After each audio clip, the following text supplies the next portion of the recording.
Pakistan police cracks down on protests against Musharraf in POK against his plans to extend the height of the Mangla Dam. The Mangla Dam in POK benefits only Pakistan and not Kashmiris, say protesters.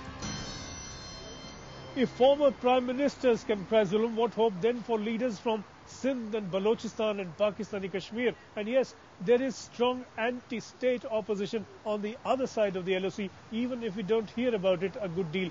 For these movements, London is less a place than a platform for a voice. The problem that they're facing over Mangla Dam, it is only due for people like ourselves being based in UK and America, and this is the reason. So the freedom of expression, I would say, in Mirpur itself, it's non-existent.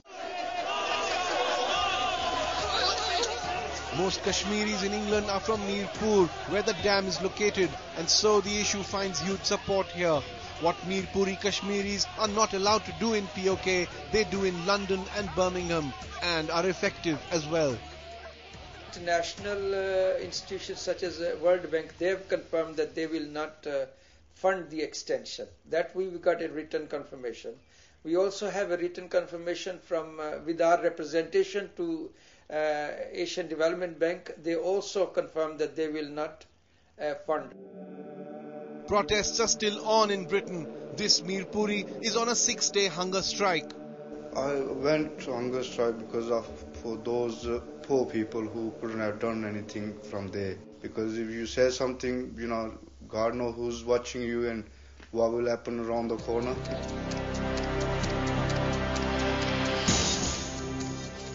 The politics in London is getting more and more important. This is why you see every Azad Kashmiri and Pakistani leader coming to London, and people say not only meet the Pakistani community but meet others as well.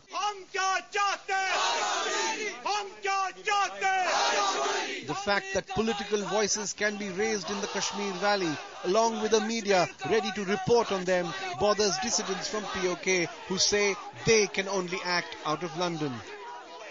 If we are hearing about the Indian-controlled Kashmir, that indicates that the presence of the media, presence of the democratic institutions there, presence of the other institutions that allows those people to raise their voice.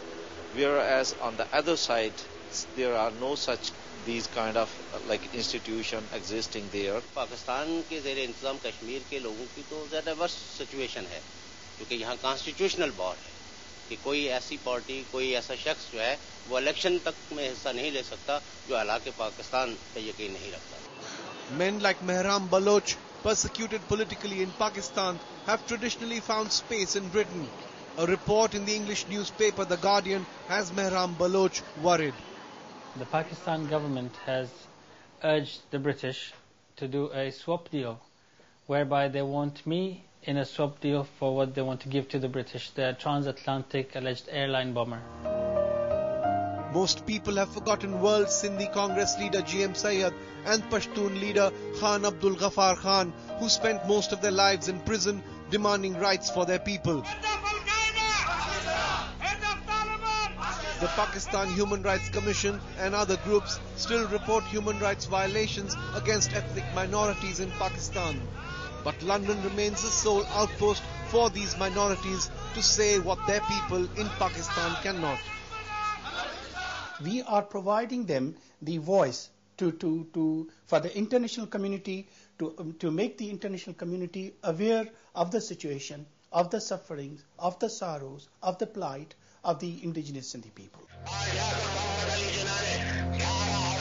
From the large demonstrations in Pakistan, often remote controlled from London, to the smaller ones that happen in London itself, a whole range of dissident political voices now speak louder in London than in Pakistan itself. My main aim is to present the case of Balochistan to the international community, which has had no voice in the past. I am not a pioneer in this. Many other political leaders, political organizations, you can even ex-prime ministers, they're all sitting over here and fighting their case for their democratic right in Pakistan, in the United Kingdom. Differing views, conflicting policies, and why not? But all Pakistani politicians in London, and with another dreaded common factor, that if they were to return to Islamabad to say what they're saying in London, their lives would be in danger.